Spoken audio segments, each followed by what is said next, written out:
갈라디아 1장 10절 말씀, 잠언 25장 13절 말씀 우리 한 목소리로 같이 함께 봉독해 봅니다.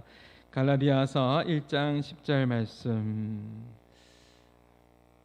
잠언 25장 13절 말씀 우리 앞에 화면에 보면 나옵니다. 우리 같이 함께 읽어봅니다. 이제 시작. 이제 내가 사람들에게 좋게 하랴, 하나님께 좋게 하랴, 사람들에게 기쁨을 구하랴. 내가 지금까지 사람들의 기쁨을 구하였다면 그리스도의 종이 아니니라. 잠언 25장 13절. 충성된 사자는 그를 보낸 이에게 마치 추수하는 날의 얼음 냉수 같아서 능히 그 주인의 마음을 시원하게 하느니라. 아멘. 오늘 설교 제목을 한번 읽어보겠습니다. 시작. 행복, 하나님의 마음을 시원하게 하는 삶이란 제목으로 하나님의 말씀을 전합니다. 사랑하는 성도 여러분, 여러분 행복하세요? 행복하십니까? 이 행복이라는 단어를 종종 생각하게 되고, 행복하십니까? 잘 지내십니까? 라는 말을 우리가 자주 듣습니다. 사람들은 누구나 다 행복하기를 원해요. 다 행복하게 살기를 원하죠. 그런데 여러분 아십니까? 하나님께서도 우리가 이 땅에 살아가는 동안 여러분들이 행복하게 살기를 원하세요. 이것이 하나님 아버지의 마음입니다. 하나님 아버지의 마음도 우리가 이 땅에 살아갈 때 우리가 행복하게 평안 가운데 기쁨 가운데 살기를 원하시는 하나님 아버지의 마음이 있습니다. 여러분 성경 구절을 잘 알고 있겠지만 에레미야 29장 11절의 말씀을 우리 알고 있는 말씀이지만 한 번 더 하나님의 생각과 하나님의 마음을 한번 읽어봅시다. 여호와의 말씀이니라. 시작. 여호와의 말씀이니라. 너희를 향한 나의 생각을 내가 아나니 평안이요 재앙이 아니니라.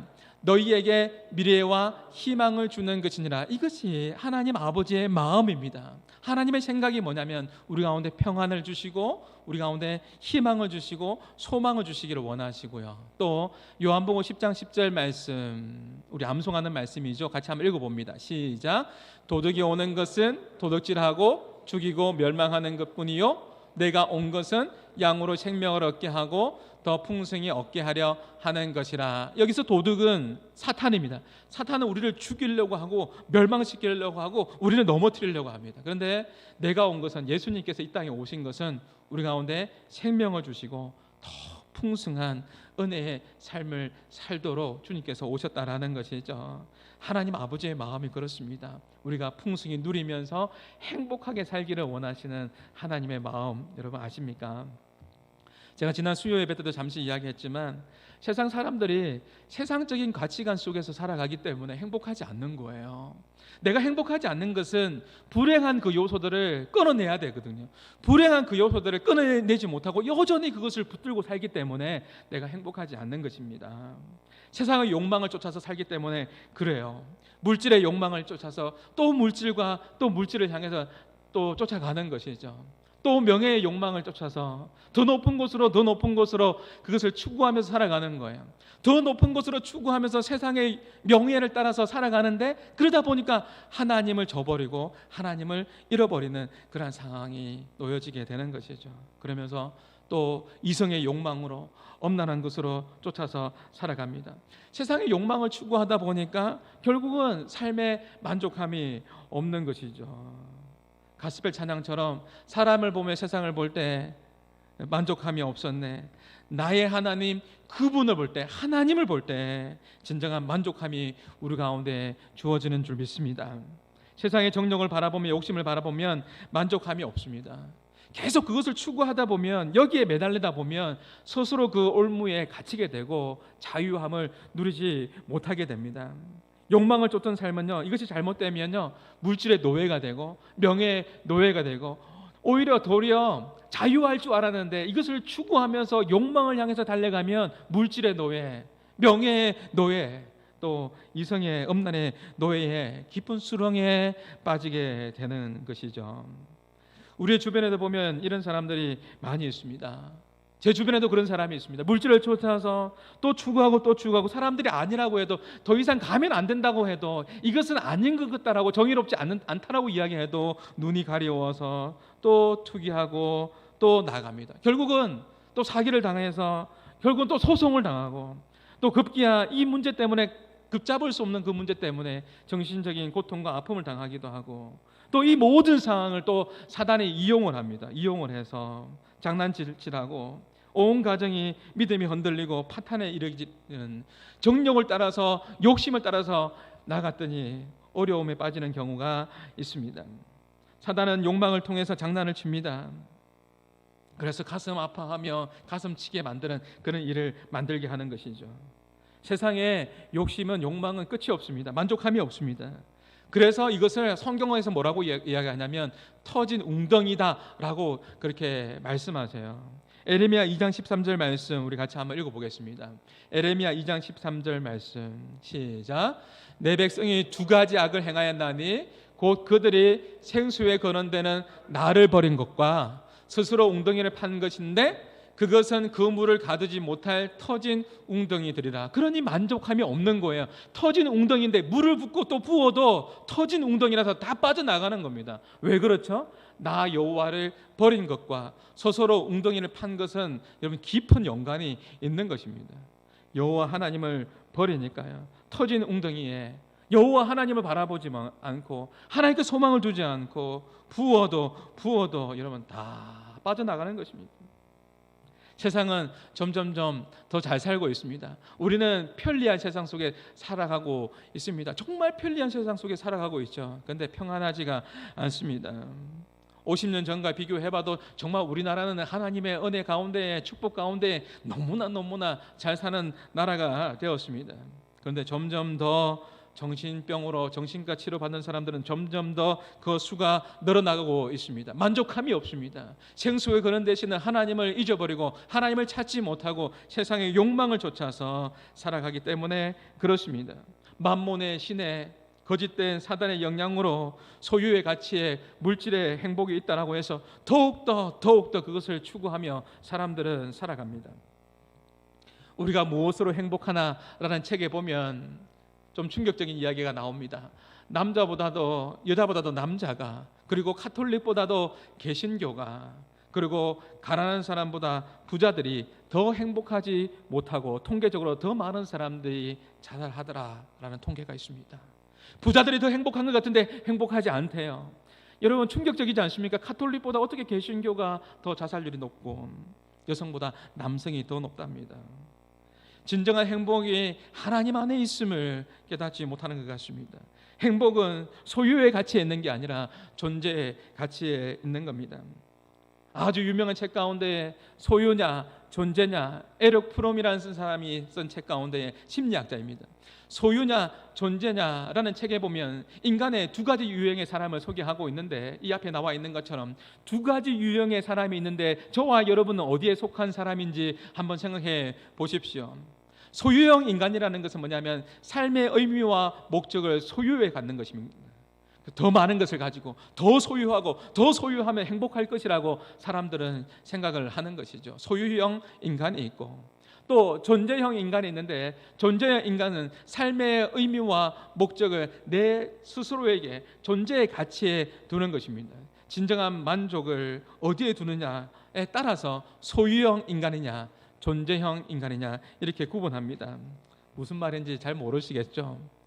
예를 들면 마치 이런 거예요. 성경에 보면 욥기 1장 1절에 보면 욥이 나오는데요. 욥을 하나님께서 어떻게 인정합니까? 우스 땅에 욥이라는 사람이 있는데요. 그는 순전하고 온전하고 하나님을 경외하면서 죄악에서 떠난 자들아. 하나님께서 욥을 그렇게 인정했습니다. 저는 욥기 1장 1절에 있는 하나님께서 욥을 인정하는 이 말씀이 너무너무 좋아요. 저도 하나님 앞에 이렇게 인정받기를 원해요. 이성구 목사는 순전하고 정직하고 하나님을 경외하고 죄악에서 떠난 자들아. 우리 한마음교회 성도들이 이렇게 하나님 앞에 인정받는 자가 될 수 있기를 바랍니다. 여러분들이 순전하고 정직하고 하나님을 경외하고 죄악에서 떠난 자들아. 이렇게 하나님 앞에 인정받으면 얼마나 기쁘겠습니까? 사단이 이제 시험을 하는 것이죠. 하나님이 욥이 까닭 없이 하나님을 잘 섬기겠습니까? 그게 아니잖아요. 하나님께서 욥에게 많은 걸 주었지 않습니까? 하나님이 동방에서 가장 부자로 만들어 주셨고 하나님께서 복을 주셨으니까 소유를 그만큼 많이 가지게 했으니까 까닭 없이 욥이 하나님 사랑하는 게 아니라 그렇게 소유를 주셨기 때문에 욥이 사랑하는 겁니다 라고 그렇게 이야기하는 거죠. 그래서 욥에게 시험을 합니다. 시험해보면 아는 거지 않습니까? 그 시험이 무엇입니까? 욥의 소유가 다 빼앗아 갑니다. 그리고 동방에서 가장 부자였는데 소유도 빼앗기고, 그뿐만 아니라 참 가슴 아프지만 자식들도 죽고, 자기의 몸도 온 몸에 질병으로 고통당합니다. 고통당하는 그 순간 가운데에 자기의 아내도, 가장 가까운 아내도 뭐라고 이야기하냐면 하나님을 저주하고 죽어라, 그렇게 이야기합니다. 그런 상황 가운데 욥이 어떻게 반응합니까? 소유형 사람이라면 그런 상황 가운데 욥이 어떻게 반응할까요? 하나님을 저버리고 하나님을 원망하고 하나님을 떠난다면 그 사람은 소유형 사람이 많습니다. 근데 존재형 사람은 하나님 그분 자체를 사랑하는 겁니다. 사랑하는 겁니다. 욥이 어떻게 반응합니까? 아무리 어려운 상황 속에서도 하나님을 높입니다. 사랑하는 한마음교회 성도 여러분, 욥이 당한 어려움을 한번 상상해 보십시오. 동방의 그냥 부자가 아니라 동방의 가장 큰 부자였습니다. 그 소유가 다 날아갔습니다. 자기의 몸은 질병으로 고통당하고 있습니다. 엄청난 어려움이 다가왔습니다. 그런데 가까이 있는 사람이, 아내가 하나님을 저주하고 죽으라고 이야기합니다. 그런 상황입니다. 얼마나 마음이 힘들겠습니까? 한마음교회 성도 여러분, 우리는 한마음의 공동체로 이렇게 함께 모여서 예배합니다. 우리가 가깝게 지내고 있습니다. 가까운 우리가 서로 비난하고 그런 모습이 아니라 지금처럼 서로 사랑해주고 함께 울어주고 함께 기뻐해주고 함께하는 아름다운 공동체의 모습이 우리 모습 가운데 계속 이어지기를 주님의 이름으로 축복합니다. 그런데 지금 욥은 그런 모습이 아니라서 너무나 힘듭니다. 그런 상황 가운데서도 욥은 원망하고 불평하는 것이 아니라 그 상황 가운데 뭐라고 고백합니까? 우리가 잘 아는 고백이죠. 뭐라고 고백합니까? 주신 자도 여호와시요 취하신 자도 여호와시오니 여호와의 이름을 찬송을 받으실지어다. 그 찬양도 있지 않습니까? 주신 자도 여호와시요 취하신 자도 여호와시오니 여호와의 이름을 찬송하리로다. 그 상황 가운데서도 욥은 하나님을 높이고 찬양합니다. 소유형의 사람이 아닙니다. 존재형의 사람인 것이죠. 이런 맥락에서 보면 바울 역시 존재형 사람에 가깝습니다. 바울이 너무나 억울합니다. 좋은 일 했습니다. 복음을 전합니다. 귀신 들린 자를 예수의 이름으로 자유케 해 주었습니다. 자유케 해 주었고 좋은 일을 했는데, 이런 바울은 어디에 갔습니까? 바울은 감옥에 가게 되었습니다. 모함을 당해서 감옥에 가게 되었습니다. 이 감옥에서 원망하고 불평한 것이 아니라 바울이 어떻게 합니까? 하나님 앞에 찬송합니다. 찬송으로 하나님 앞에 영광을 돌렸더니 옥문이 열리고, 하나님 앞에 찬송으로 영광을 돌렸더니 놀라운 역사가, 놀라운 일이 펼쳐지게 되었습니다. 제가 지난 한 주간 동안에 우리가 예배 드릴 때 방금 불렀던 찬양처럼 나는 믿노라 하나님이 함께 하시면, 저는 이번 주 내내 이 찬양을 듣고 또 불렀습니다. 여러분, 바울이 감옥 안에서 그 당시 그 시절에 이 찬양을 알았다면 이 찬양을 부르지 않았을까라는 생각을 해봅니다. 바울이 감옥 가운데에 원망하고 불평하는 것이 아니라 나는 믿노라 하나님이 함께 하심을, 나는 믿노라 하나님이 살아계심을, 나는 믿노라 하나님이 살아 역사하심을, 나는 믿노라. 하나님 앞에 찬양 드리면서 하나님의 이름을 높이며 나갔듯이 옥문이 열리는 역사가 일어나게 됩니다. 사랑하는 한마음교회 성도 여러분, 이번 한 주간 하나님을 찬양하면서 하나님을 바라보며 찬양 드리며 나갈 때 여러분 삶 가운데 막힌 문들이 열리게 되는 놀라운 역사가 일어나게 될 줄 믿습니다. 대부분의 사람들은요, 인생 가운데 절망하고 좌절합니다. 왜 그렇습니까? 자기 자신의 정체성을 분명하게 하지 않기 때문에 그렇습니다. 오늘 이 화면에 나와 있는 세 가지 질문에 여러분, 우리는 끊임없이 질문을 하고 대답을 하고 있습니다. 나는 누구인가? 나는 누구인가? 여러분 누구입니까? 이 질문 앞에 끊임없이 스스로에게 대답하고 있지 않습니까? 나는 누구인가? 이것을 정체성이 분명하지 않아서 넘어집니다. 내가 과연 중요한 존재인가? 많은 사람들의 정체성이 분명하지 않으니까 내가 중요한 존재가 아니구나. 나는 정말 하잘 것 없고 보잘 것 없는 존재이구나. 나는 필요 없는 존재이구나. 하염없이 절망하죠. 그렇지 않습니다. 또 세 번째 질문이 무엇입니까? 삶에서 나의 위치는 무엇인가라는 것이죠. 이 질문이 끊임없이 우리 스스로에게 하는 질문 아닙니까?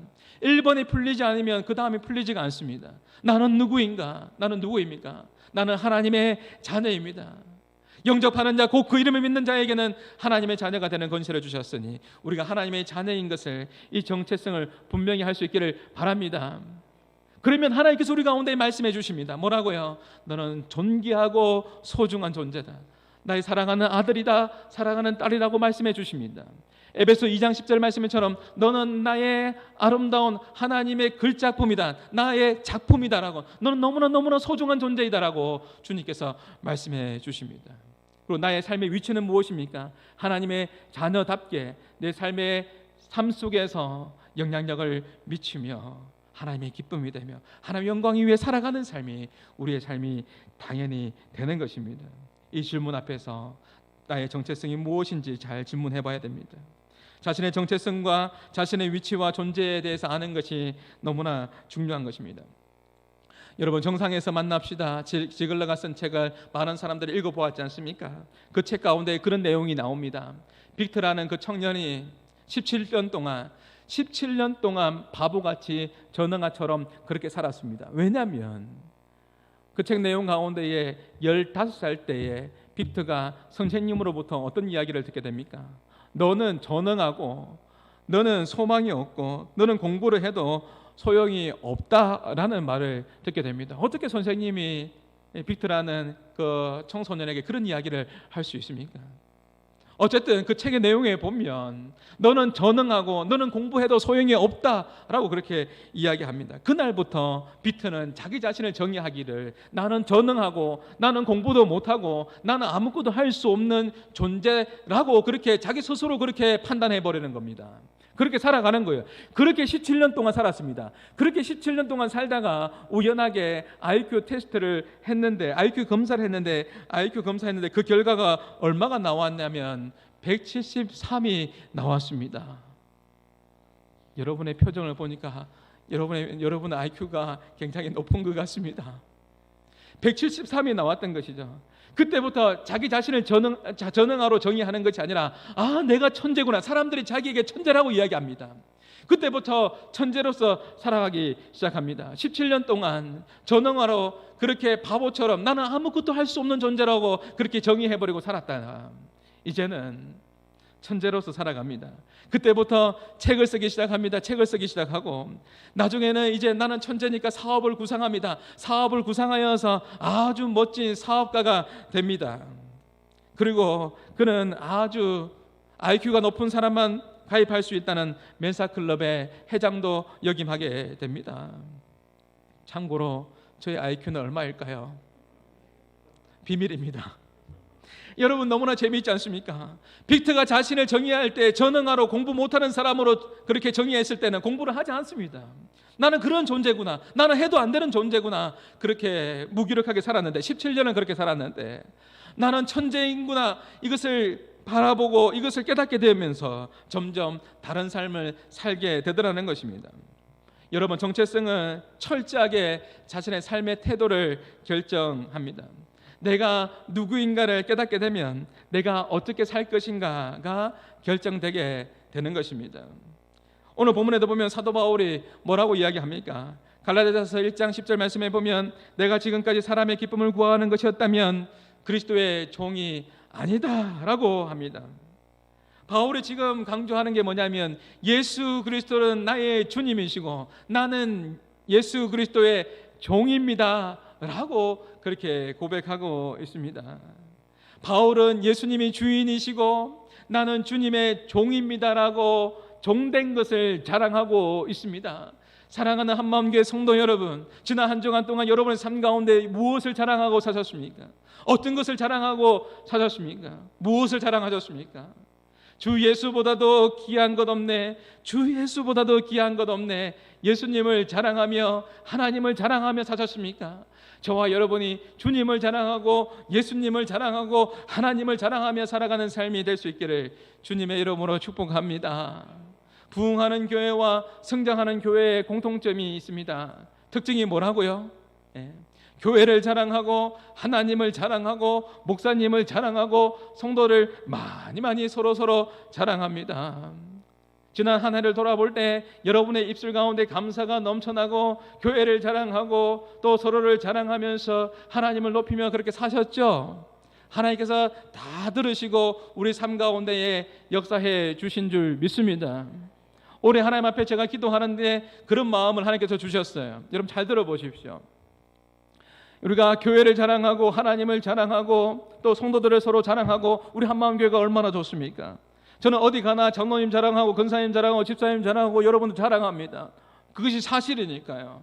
자랑 많이 하는데 그런 가운데 기도하는 가운데 하나님께서 주시는 마음이 뭐냐면 제 마음 가운데 하나님을 더욱더 높이고 하나님 앞에 더욱더 하나님을 자랑하고 하나님께 영광 돌릴 것에 대한 마음을 부어주셨습니다.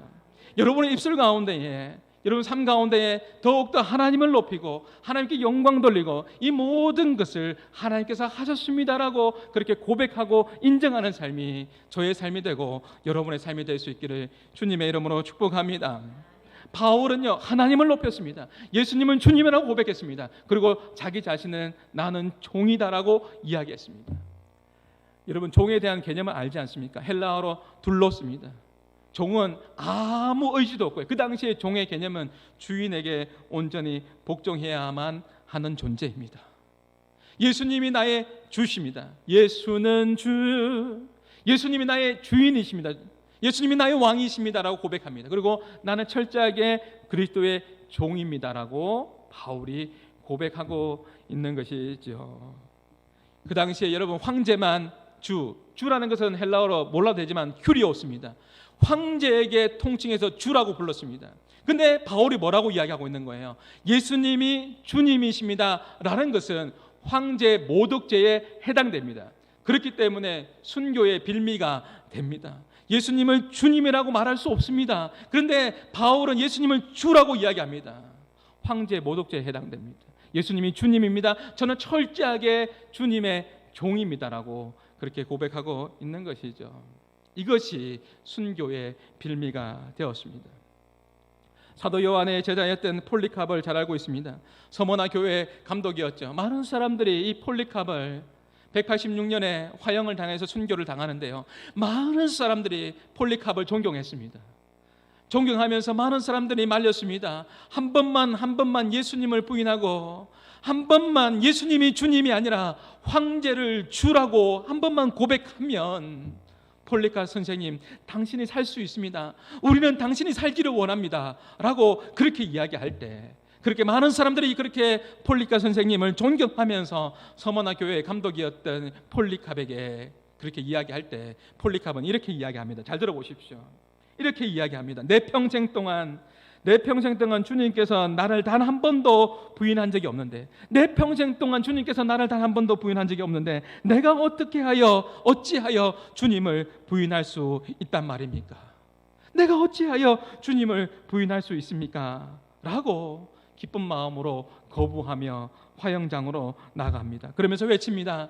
황제가 주인이 아니라 주가 아니라 예수님이 주가 되십니다라고 그렇게 선포합니다. 그리고 순교합니다. 여러분, 베드로와 요한도 마찬가지입니다. 베드로와 요한도 마찬가지예요. 사내들인 공회 앞에 잡혀왔습니다. 공회원들이, 그 정치인들이, 공회원들이 그렇게 이야기합니다. 여러분, 그런 상상을 한번 해봅니다. 이 나라의 민족이 공산권이 되어서 만약에 나에게 칼을 들이대고 이성구 목사에게 칼을 들였을 때 예수님이 주님이시다라는 것을 부인하면 살려주겠다라고 말한다면 나는 어떻게 할 것인가? 이거 보통 질문이 아니에요. 굉장히 어려운 질문일 수 있습니다. 그렇지 않습니까? 여러분에게 칼을 들고 총을 겨누면서 예수님이 주님이 아니다라고 그렇게 이야기하면 살려줄 것이다라고 그렇게 이야기할 때 여러분은 어떻게 고백하겠습니까? 공회원 앞에서 베드로와 요한이 이런 질문을 받습니다. 나사렛 예수님의 이름을 복음을 전하지 말라고 이야기합니다.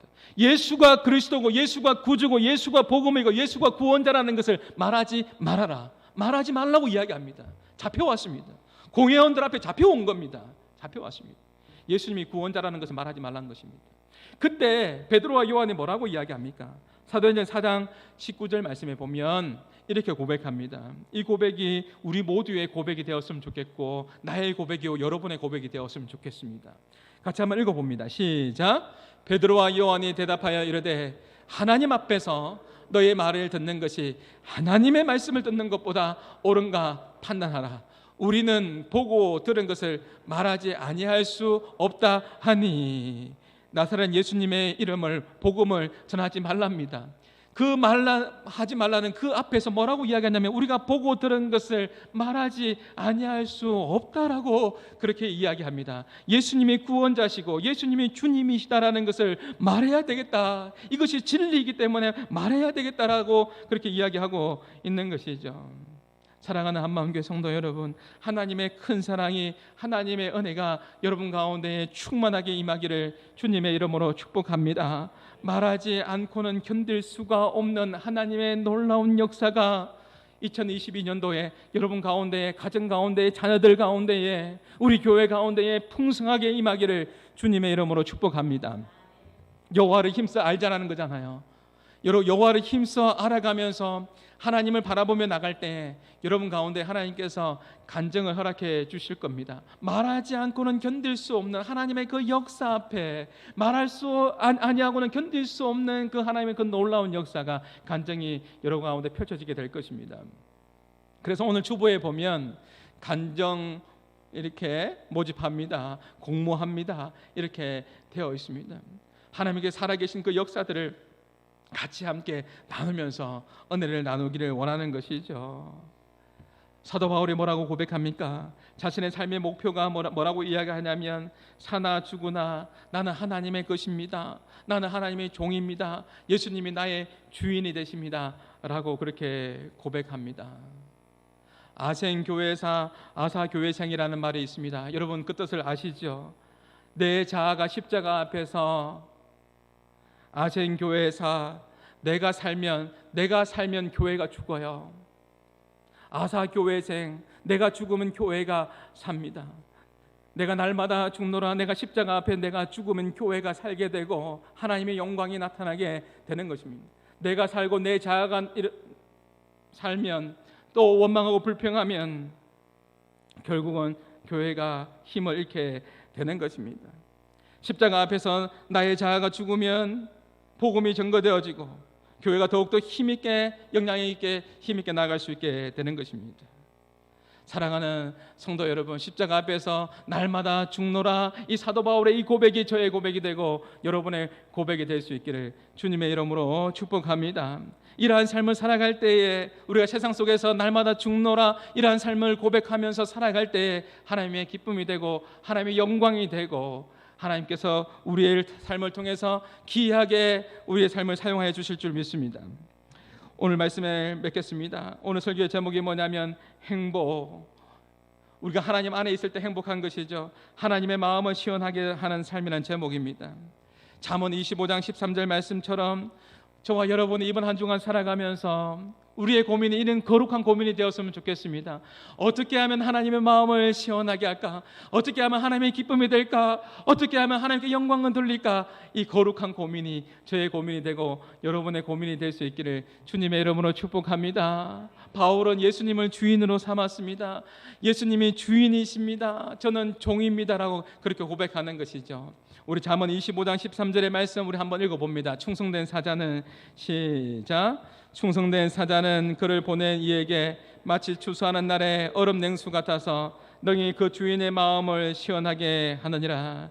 주인의 마음을, 하나님의 마음을 시원하게 하느니라. 하나님의 마음에 쏙 드는 사람, 하나님의 기쁨이 되는 삶이 저의 삶이 되고 여러분의 삶이 될 수 있기를 주님의 이름으로 축복합니다.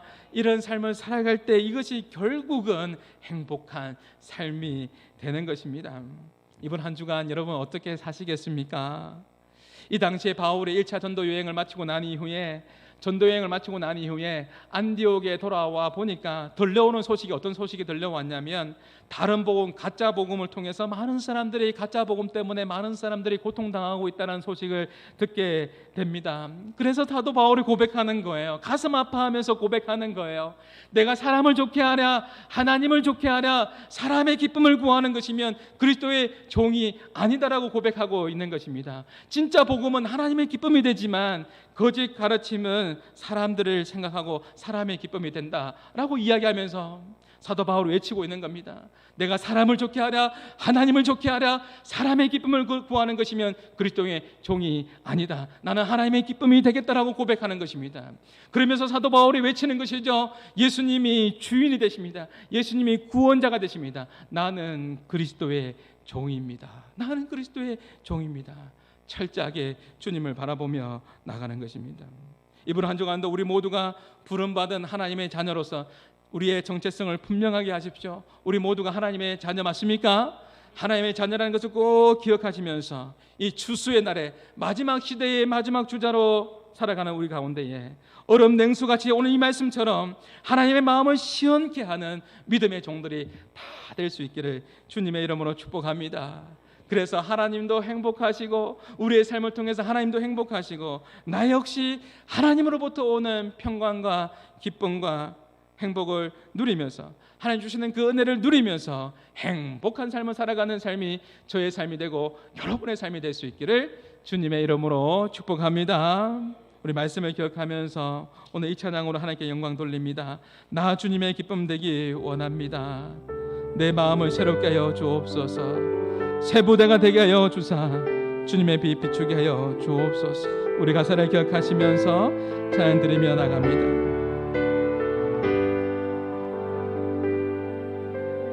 나 주님의 기쁨 되기 원하네.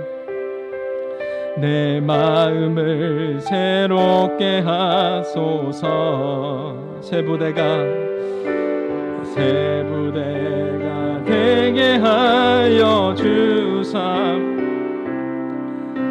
주님의 빛 비추게 하소서. 내가 원하는 한 가지가 내가 원하는 한 가지 주님의 기쁨이 되는 것. 내가 원하는 한 가지 주님의 기쁨이. 우리 가사를 기억합니다. 겸손히 내 마음 드립니다. 겸손히 내 마음 드립니다. 나의 모든 것 받으소서. 나의 맘 깨끗게 씻어주사 주의 길로 행하게 하소서. 내가 원하는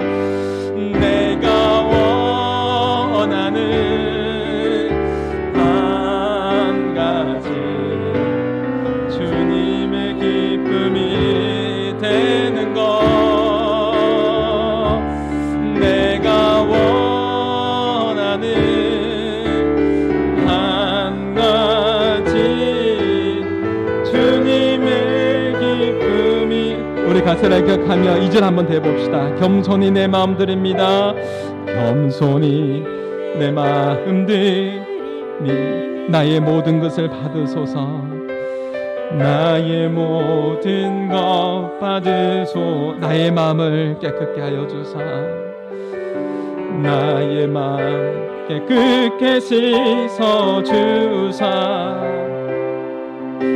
주의 길로 행하게 하소서. 내가 원하는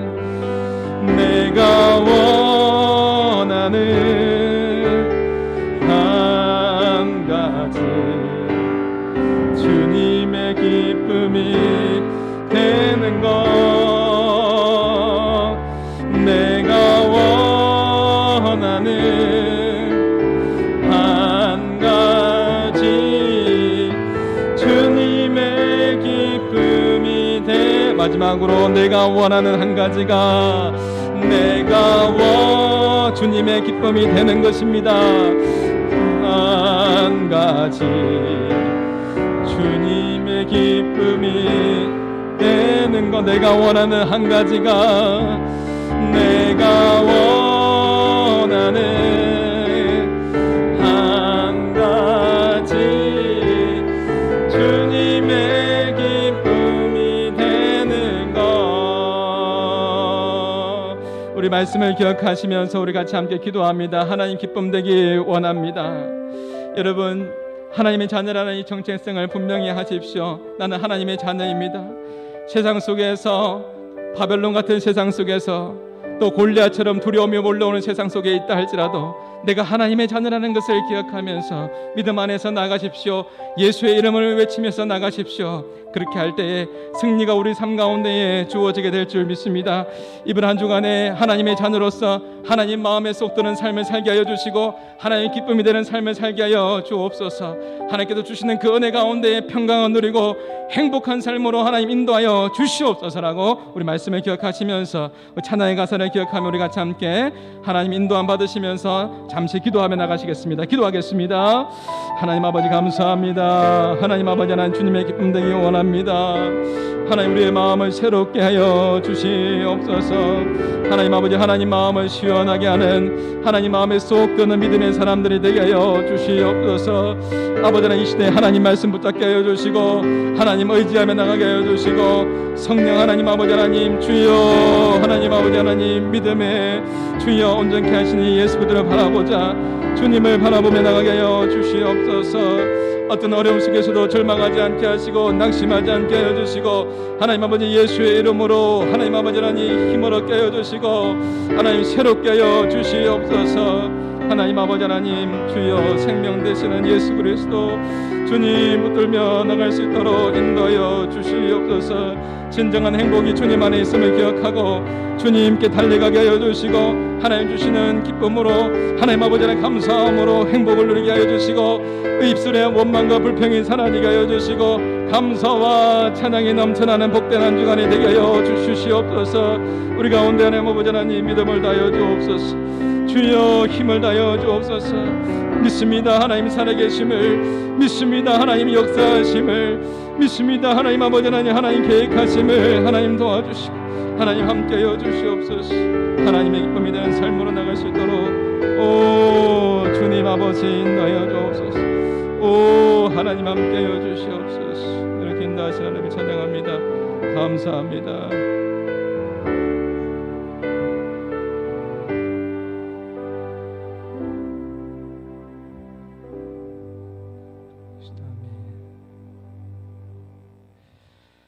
이제는 우리 주 예수 그리스도의 은혜와 하나님의 사랑과 성령님의 교통하심이 하나님의 기쁨과 하나님의 마음으로 하나님 마음을 시원하게 하는 삶을 드리기로 결단하는 모든 믿음의 백성들 머리 위에 이제부터 영원토록 항상 함께 있을지어다.